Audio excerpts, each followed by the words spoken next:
তো বন্ধুরা, কেমন আছো সবাই? আশা করি সবাই ভালো আছো। আজকে আবার চলে এসেছি একটি লাভ রোমান্টিক ক্রাইম অ্যাকশন থ্রিলার মুভির ব্যাখ্যা নিয়ে। কথা বলছি 2022 সালে তামিল ভাষায় মুক্তি পাওয়া ভিজাম মুভিটির। তাহলে আর কথা না বাড়িয়ে চলো শুরু করা যাক। মুভির শুরুতে আমরা 2014 সালের সিন দেখি। ব্যাকগ্রাউন্ডে নিউজে বলছে কিছুদিন যাবৎ নীলগিরি হিলসে অস্বাভাবিক ঘটনা ঘটছে। এতে সেখানকার মানুষের মাঝেও আতঙ্ক ছড়িয়ে পড়েছে। কিছুদিন আগে একটি বডি পাওয়া গেছে, আজ আবার ফরেস্ট মিনিস্টারের ছোট ছেলে চিন্নার বডি পাওয়া গেছে। পুলিশ বলছে যাদের মারা হয়েছে প্রত্যেকের হাতেই এক্স চিহ্ন মার্ক করা আছে, যাতে ধারণা করা হচ্ছে যে এটা কোনো সাইকো সিরিয়াল কিলারের কাজ। এ হলো মিনিস্টার আর এ হলো তার বড় ছেলে সিলভাম। এরপর আমরা 17 অক্টোবর 2014 সালের সিন দেখি। অশোক আর লীলা নামের দুজন বাইকে করে ঘুরছে। একটু পর তারা একজন বৃদ্ধ লোকের চায়ের দোকানের সামনে থামে চা খাওয়ার জন্য। বৃদ্ধ লোকটি তাদের বলে, তোমরা এখন কেন বের হয়েছ?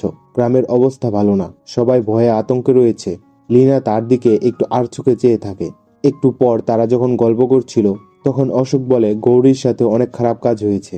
লিনার মুখ দেখে মনে হয় কিছুতে একটা সে লুকাচ্ছেই। সন্ধ্যায় যখন তারা ফিরছিল, রাস্তায় কিছু দূর যাওয়ার পর তারা দেখে একটি গাড়ি রাস্তা ব্লক করে দাঁড়ানো। অশোক গাড়ির ড্রাইভারকে ডাকে, কিন্তু কোনো সাড়া পায় না। লিনা বলে চলো আমরা অন্য রাস্তা দিয়ে চলে যাই। অশোক বলে ফেরার অন্য কোনো রাস্তা নেই। তাই অশোক লিনাকে রেখে গাড়ির কাছে যায়। অশোক দেখে গাড়ির চাবি গাড়িতেই, তাই অশোক নিজেই গাড়িটি সাইড করে।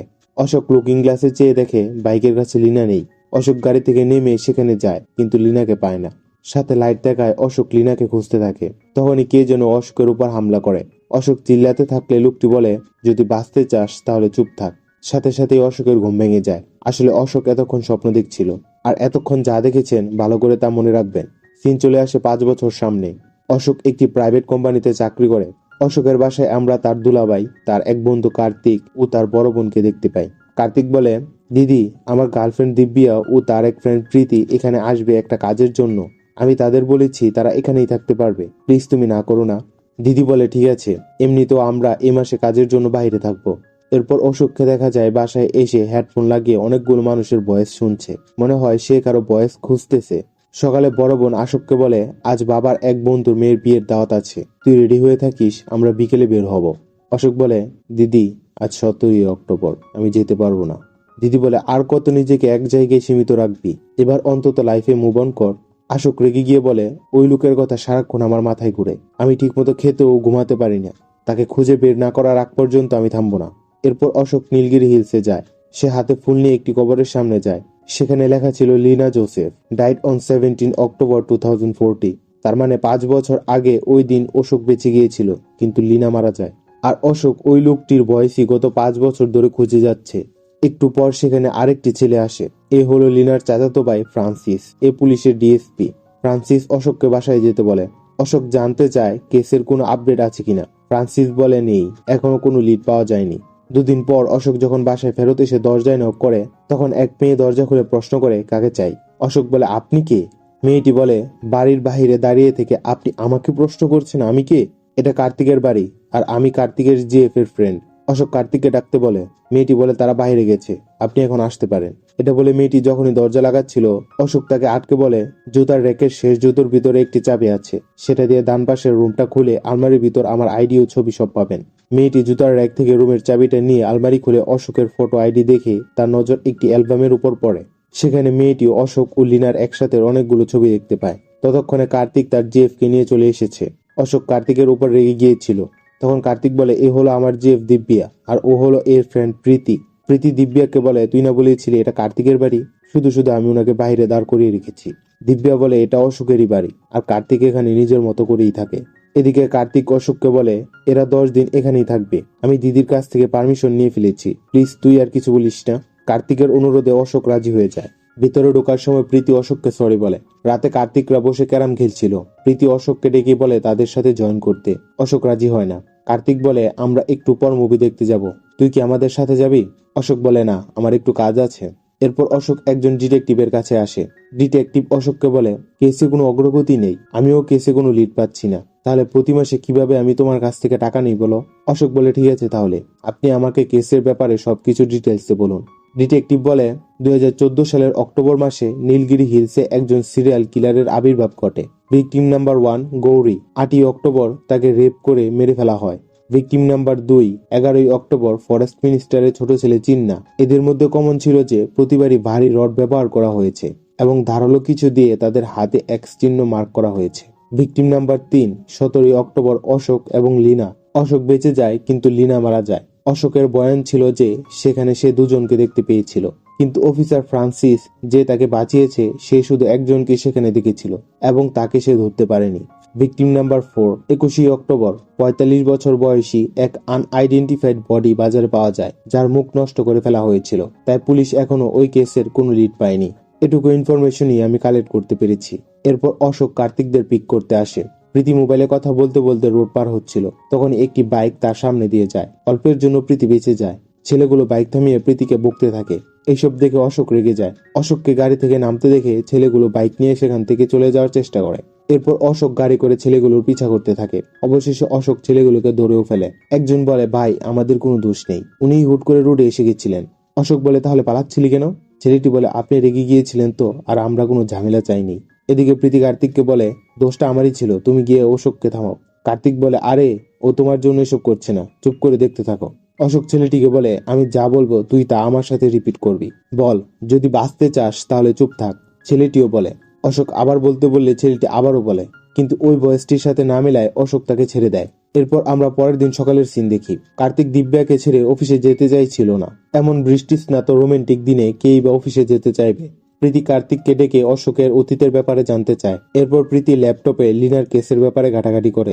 রাতে অশোক যখন ল্যাপটপে কাজ করছিল তখন প্রীতি নুডলস বানিয়ে নিয়ে এসে বলে, ওরা বাহির থেকেই খেয়ে আসবে, তাই এটা আমাদের জন্য রান্না করলাম। খাওয়ার সময় প্রীতি অশোক আর লিনার ব্যাপারে প্রশ্ন করে বলে, আমি তোমাদের সম্পর্কে জানতে চাই।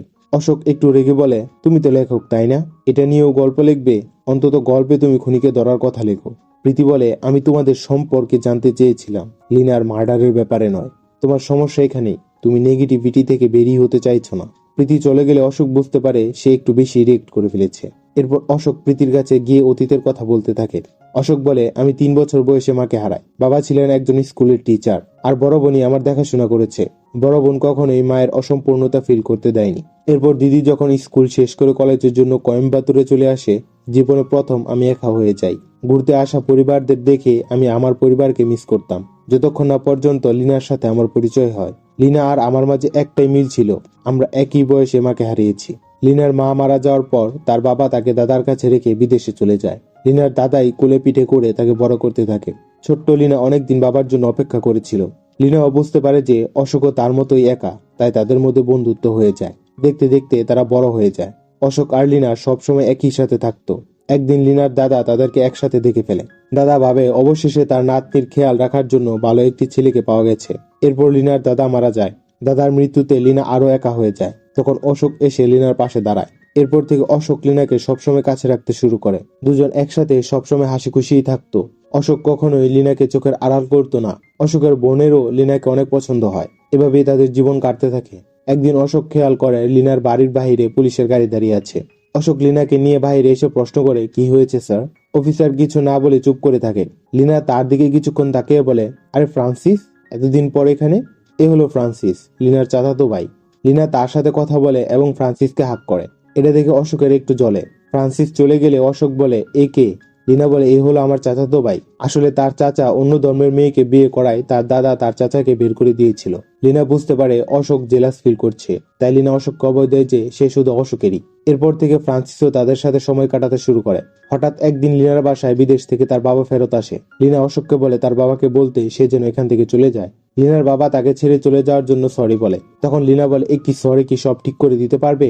যখন আমার আপনাকে সবচেয়ে বেশি প্রয়োজন ছিল তখন আপনি আমাকে ছেড়ে চলে গিয়েছিলেন। এখন আমার আপনাকে আর প্রয়োজন নেই, তাই আপনি চলে যান।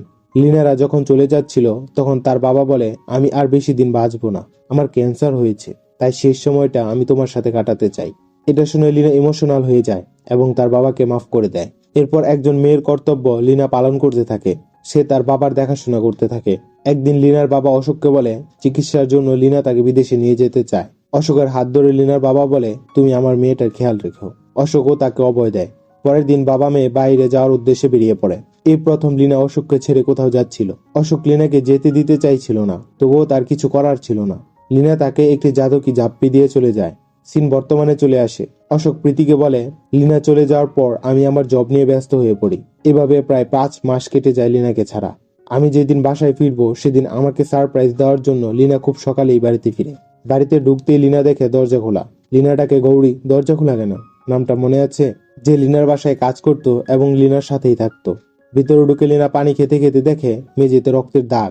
সেটা ফলো করে সামনে গিয়ে দেখে গৌরীর লাশ পড়ে আছে। গৌরীর এই অবস্থা দেখে লিনা ভয় পেয়ে কাঁদতে শুরু করে। সকালে অশোক এই খবর পেয়ে দৌড়ে আসে। উপরে ওঠার সময় ফ্রান্সিসের সাথে তার দেখা হয়। তারপর ভিতরে গিয়ে দেখে এই অবস্থা। লিনা অনেকটা ভয় পেয়ে আছে। অশোক তাকে সান্ত্বনা দেয়। এরপর থেকে লিনা একা থাকতে শুরু করে। অশোকের মতো গৌরীও লিনার অনেক কাছের একজন ছিল। এভাবে আরো কিছুদিন কেটে যায়। এরপরই 17ই অক্টোবর অশোক আর লিনা ঘুরতে বের হয়, কারণ সেদিন লিনার জন্মদিন ছিল। তারা ওই বৃদ্ধ লোকের চায়ের দোকানে যায়। এরপর কি হয়েছে তা তো আমরা সবাই জানি। গাড়ি দিয়ে কেউ রাস্তা ব্লক করে লিনাকে ধরে নিয়ে যায়।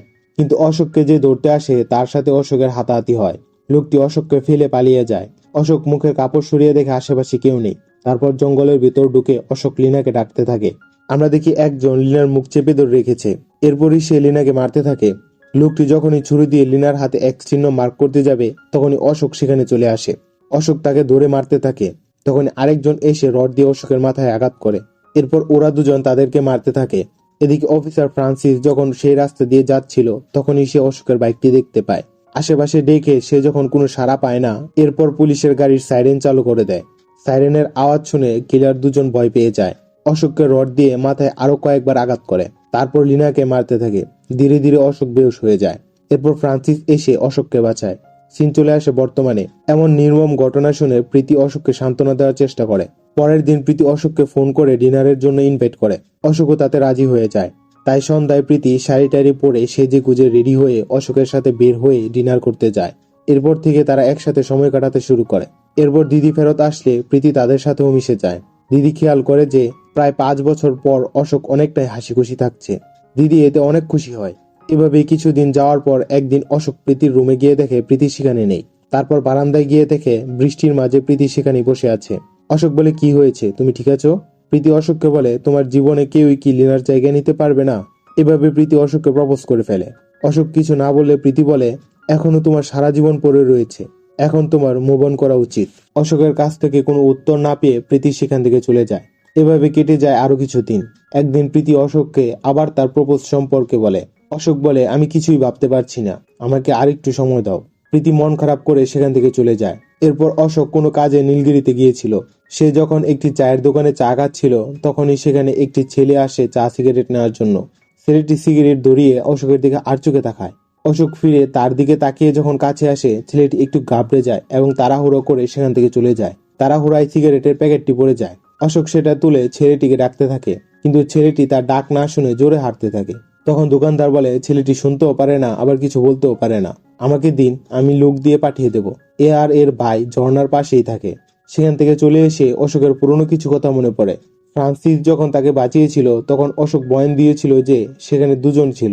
একজন তাকে বলেছিল বাঁচতে চাইলে চুপ থাক, আর আরেকজন কোনো কথাই বলেনি। অশোক বুঝতে পারে সেদিন দুজনের মাঝে একজন বোবা ছিল, আর ছেলেটিও তাকে দেখে ঘাবড়াচ্ছিল। সন্দেহ হওয়ায় অশোক ছেলেটিকে ফলো করতে থাকে।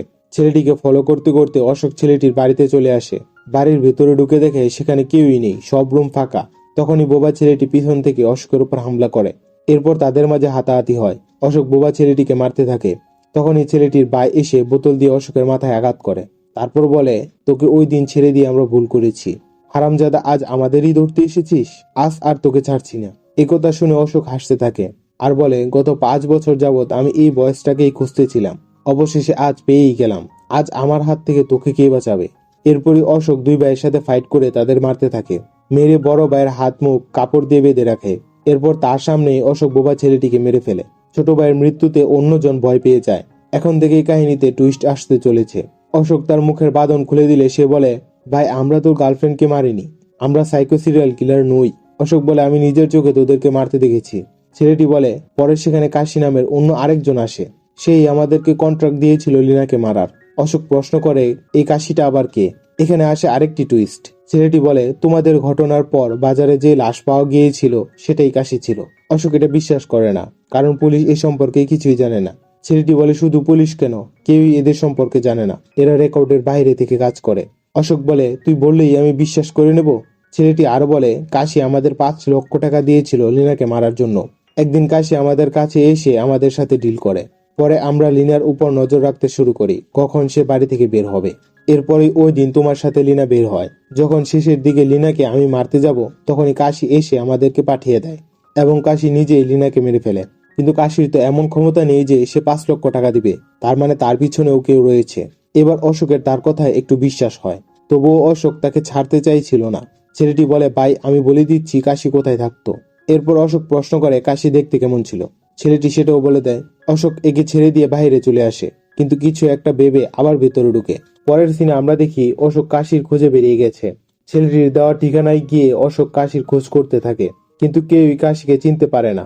এভাবে যখন সে প্রায় হতাশ হয়ে গিয়েছিল তখনই সে ওই চায়ের দোকানের বৃদ্ধ লোকটিকে দেখতে পায়। অশোক তাকে বলে, আরে দাদু তুমি এখানে? দাদু বলে, আমার বাড়ি তো এখানেই, তুই এখানে কি করছিস? অশোক তখন দাদুকে কাশির ব্যাপারে বলে। দাদু কাশিকে চিনতে পারে। দাদু এখানে আরেকটি টুইস্ট দেয়। দাদু বলে, তার খুঁজে তো তোমার ওই পুলিশ বন্ধু এসেছিল। অশোক বলে, কে, ফ্রান্সিস? দাদু বলে, হ্যাঁ, আমি একদিন দোকান থেকে বাড়িতে ফিরছিলাম, তখন সে আমাকে দেখেও না দেখার ভান করে চলে গিয়েছিল। পরে যখন আমি তাকে ডাক দেই তখন বলে সে কাশির কাছে একটি কেসের ব্যাপারে এসেছিল, কিন্তু কাশিকে নাকি বাড়িতে পায়নি। অশোক বলে, দাদু আপনার কি ডেটটি মনে আছে? দাদু বলে, ডেট তো ঠিক মনে নেই, কিন্তু তখন ইলেকশন ছিল। অশোক মোবাইলে ইলেকশনের ব্যাপারে ঘেটে বলে, 20 অক্টোবর। দাদু বলে, হবে হয়তো, মানে লিনার মৃত্যুর 3 দিন পর ফ্রান্সিস এখানে এসেছিল। এরপর অশোক চলে আসে ফ্রান্সিসের বাসায়, মানে আগে যেখানে লিনা থাকতো। ফ্রান্সিসের স্ত্রী অশোককে ভিতরে এসে বসতে বলে। অশোক দেয়ালে লাগানো লিনার ছবিগুলো দেখে ইমোশনাল হয়ে পড়ে। একটু পর ফ্রান্সিসও চলে আসে। ফ্রান্সিস বলে, কি ব্যাপার, যাকে ডেকে আনা যায় না সে হঠাৎ এভাবে চলে এলো? অশোক বলে, তেমন কিছু না, এমনি। ফ্রান্সিসের স্ত্রী চা বানিয়ে নিয়ে এসে প্রশ্ন করে, কি হয়েছে, তোমাকে এত টেন্স দেখাচ্ছে কেন? ফ্রান্সিস বলে, আজ আবার কেউ দুজনকে আগুনে পুড়িয়ে মেরে ফেলেছে। যাক, বাদ দাও এসব। অশোক, তোমার কি অবস্থা? অশোক বলে, তোমার সাথে আমার কিছু প্রাইভেট কথা আছে। ফ্রান্সিস তার ছেলেকে বলে, আঙ্কেলকে স্টাডি রুমে নিয়ে যাও। ছেলেটি রুমে এসে বাবার কম্পিউটার নিয়ে গেম খেলতে শুরু করে। একটু পর ফ্রান্সিস সেখানে এসে বলে, বলো কি বলতে চাও? অশোক বলে, লিনার মার্ডারের পর বাজারে যেই বডিটা পাওয়া গিয়েছিল, যাকে তোমরা আনআইডেন্টিফাইড বলে কেস বন্ধ করে দিয়েছিলে, তার নাম হলো কাশি। ফ্রান্সিস তো অবাক হয়ে যায়। অশোক বলে, কাশি একজন কন্ট্রাক্ট কিলার ছিল। সে ও তার সাথে আরো দুজন মিলে লিনাকে মেরেছিল। ফ্রান্সিস বলে, কি বলছো এসব? অশোক বলে, আমি তো এটা জানি না কাশিকে কি কন্ট্রাক্ট দিয়েছিল, কিন্তু এটা জানি 5 বছর আগে তুমি কাশির সাথে দেখা করতে গিয়েছিলে। তুমি যখন কাশিকে চিনতে, তাহলে কেস কেন বন্ধ করেছিলে? ফ্রান্সিস বলে, তোমার মাথা ঠিক আছে তো? অশোক বলে, কাশি মরার ঠিক একদিন আগে তুমি কাশির সাথে দেখা করতে গিয়েছিলে। আবার লিনার মৃত্যুর দিন তুমি সর্বশেষ কাশিকে দেখেছিলে। ফ্রান্সিস রেগে গিয়ে বলে, তুমি লিনার কাছের মানুষ বলে আমি চুপ করে আছি। এসব উল্টাপাল্টা কথা না বলে বেরিয়ে যাও। আর মনে রেখো, আমি ওই দিন তোমাকে বাঁচিয়েছিলাম। অশোক উঠে চলে যাচ্ছিল, তখনই সে জুতার ভিতর থেকে একটি ছুরি বের করে ফ্রান্সিসের গলায় ধরে বলে, কাশির সাথে বাকি দুজনকে আমি খুঁজে পেয়েছিলাম। কিছুক্ষণ আগে যে 2টা বডি পেয়েছো, তাদেরকে আমিই আগুনে পুড়িয়ে মেরে ফেলেছি। তাই ভালোই ভালোই সব বলে দাও। এবার ফ্রান্সিস আমাদেরকে অনেকগুলো টুইস্টের কথা বলতে চলেছে। সিন চলে যায় 5 বছর পিছনে লিনার বাসায়। আশা করি একে সবাই চিনতে পেরেছেন, মিনিস্টারের বড় ছেলে সিলভাম। সিলভাম দরজায় নক করলে গৌরী এসে দরজা খুলে দেয়। তারপর সিলভাম বলে, তাদের এক লোক বেহুশ হয়ে পড়ে আছে, প্লিজ একটু পানি নিয়ে আসুন। গৌরী তার কথা বিশ্বাস করে পানি নিয়ে যায়। বাইরে গিয়ে সে বুঝতে পারে এটা একটা জাল। তারপর পিছন থেকে আরো দুজন চলে আসে, যাদের একজন গৌরীকে খারাপ প্রস্তাব দেওয়ায় গৌরী তাকে চড় মেরেছিল। আশা করি একেও আপনারা চিনতে পেরেছেন, মিনিস্টারের ছোট ছেলে চিন্না। এরপর সবাই মিলে গৌরীকে ধরে ভিতরে নিয়ে যায় এবং সবাই মিলে গৌরীকে গ্যাংরেপ করে। তারপর যখন চিন্না যায়, কিছু একটা সমস্যার কারণে চিনে কিছু করতে পারে না। এতে সবাই চিনার উপর হাসি ঠাট্টা ও মজা করতে থাকে। এরপর একটি রড দিয়ে তারা গৌরীকে মেরে সেখান থেকে চলে যায়। বাসায় এসে চিন্না সবার হাসি ঠাট্টার কথা মনে করে রেখে যায়। তারপর চিন্না আবার ওখানে আসে এবং গৌরীকে সাইডে নিয়ে আবার তার সাথে। আর তখনই লিনা বাড়িতে চলে আসে। এদিকে চিন্না গৌরীর লাশের সাথে রাগ দেখিয়ে যখন রড দিয়ে আবার গৌরীকে মারতে যাবে, তখনই লিনা ভিতরে এসে পড়ে। লিনাকে দেখে চিন্না ভয় পেয়ে যায়। তারপর যখন চিন্না পালানোর চেষ্টা করে, লিনা তার টি শার্ট টেনে ধরায়, রক্তে পা পিছলে চিন্না টেবিলের উপর পড়ে যায়। এরপরে লিনা ওই রডটা হাতে নিয়ে চিন্নাকে মারতে থাকে। এসব শুনে অশোক জটকা খেয়ে যায়। ফ্রান্সিস বলে, তারপর লিনা আমাকে ফোন করলে আমি সেখানে গিয়ে দেখি লিনার অবস্থা খারাপ। ভিতরে ঢুকে আমার হুঁশ উড়ে যায়। যেহেতু চিন্না মিনিস্টারের ছেলে, তাই এই খবর যদি বাইরে যায় তাহলে লিনার প্রাণের ঝুঁকি আছে। তাই আমি এসব কিছু কাভার করি। আমি গৌরী ও চিন্নার হাতে এক্স মার্ক করি যাতে সবাই মনে করে এটা কোনো সিরিয়াল কিলারের কাজ। আমি লিনাকে বারণ করেছিলাম যে সে যেন তোমাকেও এইসবের কথা না বলে। আমার কথা মতোই লিনা স্টেটমেন্ট দিয়েছে যে সে সূর্য ওঠার পর বাসায় এসে গৌরীর লাশ দেখতে পেয়েছে। পরের দিন আমার কাছে মিনিস্টারের ছোট ছেলের মিসিং কমপ্লেট আসে। সিনিয়ররা চাপ দিলে আমি নকল তদন্ত করতে থাকি। সেই সুবাদে আমি মিনিস্টারের বাসায় গিয়ে অনেকগুলো অডিও বাগ লাগিয়ে দিয়ে আসি যাতে তাদের উপর আমি নজরদারি করতে পারি। যখন গৌরীর কেসটা বেরিয়ে আসে তখন মিনিস্টারের বড় ছেলে সিলভাম সন্দেহ করে বসে, কারণ তারা তো গৌরীকে মেরে এক্স চিহ্ন বানায়নি। আর আমিও জানতাম না যে সিলভামও এর সাথে জড়িত। এরপর 2 দিন পর যখন চিন্নার বডি পাওয়া যায় তখন মিনিস্টাররা জেনে যায় যে খুনটা লিনাই করেছে। আপনাদের মতো অশোক অবাক হয়ে যায়। অশোক বলে তারা কিভাবে জানলো? ফ্রান্সিস বলে সেদিন চিন্না যখন আবার এসেছিল তখন সে ফোনে ভিডিও চালু করে যাতে তার ভাই ও বন্ধুদের তার পুরুষত্ব দেখাতে পারে, কিন্তু ভিডিও বন্ধ করার আগে লিনা চলে আসে আর তাকে মেরে ফেলে। এরপর লিনা যখন বাইরে এসে আমার জন্য অপেক্ষা করছিল তখন এই চিন্নার হোশ ফিরে আর সে মোবাইলটা তার প্যান্টের ভিতর লুকিয়ে ফেলে। তারপর 2 দিন পর যখন তার বডি পাওয়া যায় তখন সিলভাম চিন্নার ফোনটি পেয়ে যায় এবং ফোন থেকে ভিডিও দেখে লিনার কথা জেনে যায়। এসব দেখে মিনিস্টার লিনাকে মারার জন্য পাগল হয়ে যায়, কিন্তু তার বন্ধু তাকে বোঝায় যে সামনে ইলেকশন, এখন যদি তারা কোনো উল্টোপাল্টা কাজ করে তাহলে ইলেকশন আর জিততে পারবে না। সে তাদেরকে বলে মেয়েটি যেহেতু সিরিয়াল কিলারের কথা ছড়িয়েছে তাই আমরাও তাকে তার প্যাটার্নেই মারবো। আমরা অন্য লোকদের দিয়ে যারা এটাও জানবে না যে কে তাদেরকে কন্ট্রাক্ট দিয়েছে তাদেরকে দিয়ে মেয়েটিকে মারবো। ফ্রান্সিস বলে তারা কাকে ভাড়া করেছে, কে কাজটা করবে তা আমি জানতাম না, তাই যারা এসব করে আমি তাদের সম্পর্কে খোঁজ নিতে শুরু করি, কিন্তু আমি কিছুই হাতে পাই না। অন্যদিকে লিনা এসব থেকে বের হতে পারছিল না। প্রাণের ঝুঁকি থাকায় আমিও চাইনি লিনা বাড়ি থেকে বের হোক, কিন্তু তুমি লিনাকে নিয়ে ঘুরতে বের হয়ে যাও। বিকেলে আমি যখন জানতে পারি তোমরা বের হয়েছ, এরপরে আমি তোমাদের খুঁজতে বের হই। তারপর জঙ্গলে তোমার বাইক দেখতে পাই আর ভাগ্যক্রমে তোমাদের খুঁজে পাই। আমি সেদিন কাশিকে ধরে তাকে সেখানে মেরে ফেলেছিলাম। এরপর তার পকেট থেকে তার বাড়ির ঠিকানা পেয়ে সেখানে গিয়ে এভিডেন্স নষ্ট করে দেই। তখনই ওই দাদুর সাথে আমার দেখা হয়। এসব শুনে অশোক অনেকটা রেগে গিয়ে বলে গত 5 বছর ধরে আমি কষ্ট করে যাচ্ছি, তুমি এই সব কিছু জেনেও আমাকে কিছুই বলনি। ফ্রান্সিস বলে আমি এইসব বললে তুমি বদলা নিতে ব্যস্ত হয়ে পড়তে, যাতে তোমারও প্রাণের ঝুঁকি আছে। অশোক বলে আমি কেনই বা তোমার কথা বিশ্বাস করব। ফ্রান্সিস বলে আসো আমার সাথে। এরপর ফ্রান্সিস অশোককে মিনিস্টারদের করা প্ল্যানের অডিওগুলো শোনায়। এরপর অশোক বলে আমার জন্য শেষ একটা কাজ করতে হবে তোমার। কি কাজ তা আমরা এখনই জানতে পারবো। এরপর সিন শিফট হয়, দেখা যায় সিলভাম গাড়ি করে কোথাও যাচ্ছে। রাস্তায় কেউ গাড়ি পার্ক করে ব্লক করে রাখে। অশোকের মতো সিলভামের ড্রাইভারও ওই গাড়িটি সাইড করে আবার ফিরে এসে দেখে সিলভাম নেই। আমরা দেখি অশোক সিলভামকে ধরে নিয়ে যাচ্ছে। ড্রাইভার ডাকাডাকি করে কোনো সাড়া না পেয়ে পুলিশকে খবর দেয়। ফ্রান্সিসরা সেখানে এসে দেখে কোনো গাড়ি বা টায়ারের ছাপ কিছুই সেখানে নেই। অন্যদিকে অশোক আর সিলভামের মাঝে ফাইট হতে থাকে। অশোক সিলভামকে আহত করে তার হাতে এক্স চিহ্ন মার্ক করে দেয়। তারপর অশোক যখন ওই রড দিয়ে তাকে মারতে যাবে তখন সিলভাম বলে তোরা দুজন মিলে আমার বাইকে মেরেছিস তাই না? অশোক এই কথাটা কানে না নিয়ে বলে একটা মেয়ে তোর বাইকে চড় মেরেছিল, তাই তোরা মিলে মেয়েটির সাথে এমন কাজ করবি? তোদের বেঁচে থাকার কোনো অধিকারই নেই। সিলভাম বলে হ্যাঁ আমরা অপরাধী, আর তুই তো সাধু তাই না?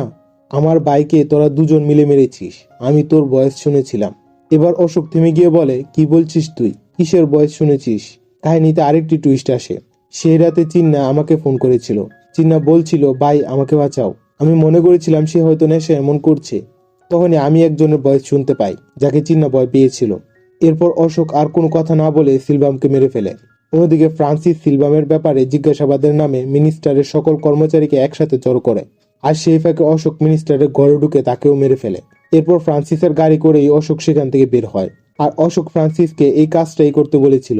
পরের দিন নিউজে বেরিয়ে পড়ে যে মিনিস্টার মারা গেছে আর তার বড় ছেলে সিলভামকে খুঁজে পাওয়া যাচ্ছে না।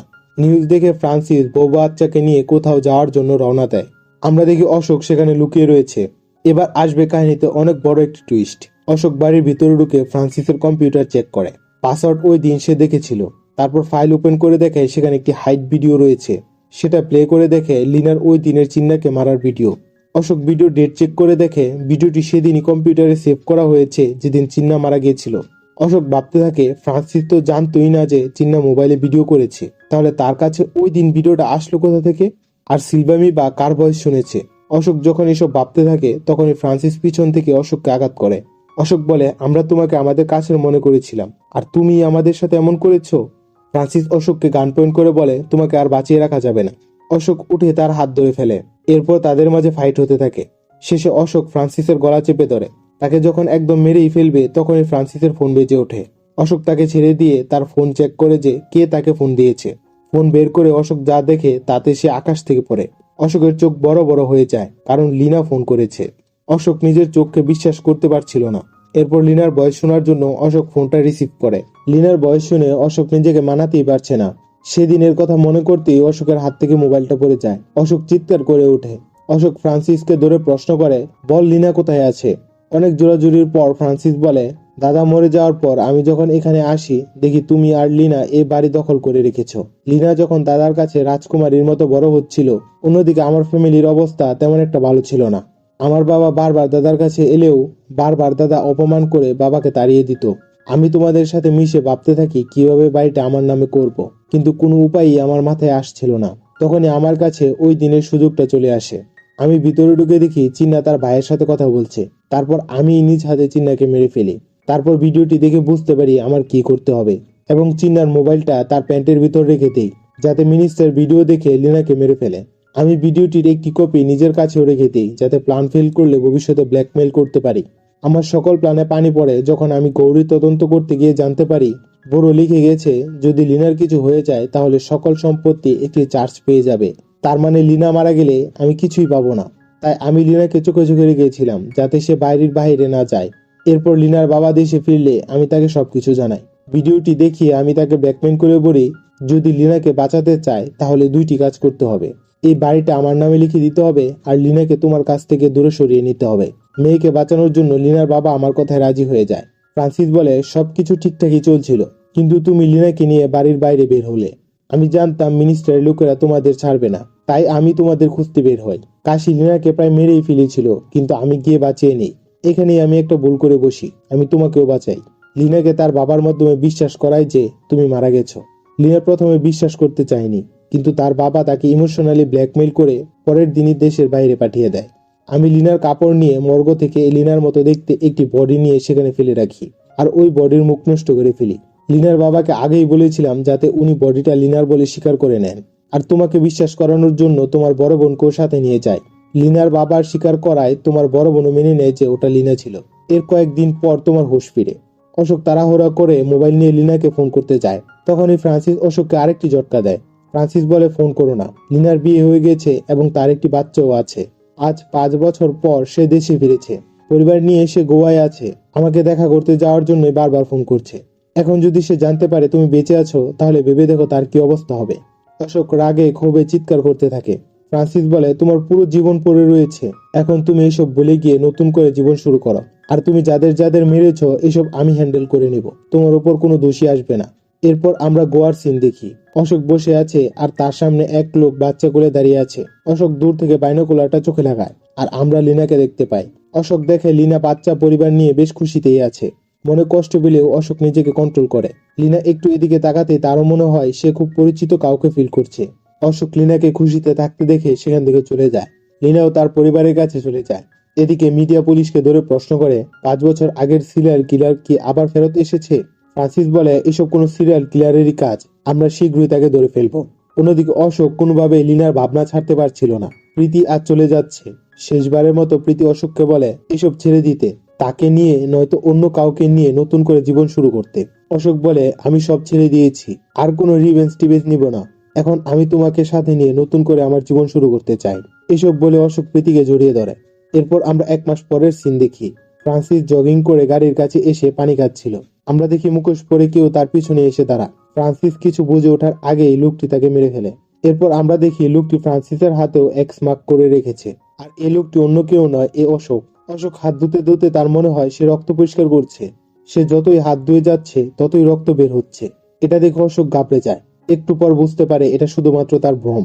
এরপর অশোক নিজের হাতের দিকে তাকিয়ে একসময় কাঁদতে শুরু করে। মুভিটা এখানেই শেষ হয়ে যায়। মুভিটা দেখে আমরা দুইটা জিনিস শিখতে পারি যে ফ্রান্সিস যদি এসব কিছু প্ল্যান না করে লিনাকে সবকিছু বুঝিয়ে বলতো, তাহলে লিনা অবশ্যই তাকে বাড়িটা দিয়ে দিত, আর সে তার ভালোবাসার মানুষটার সাথেই থাকতো।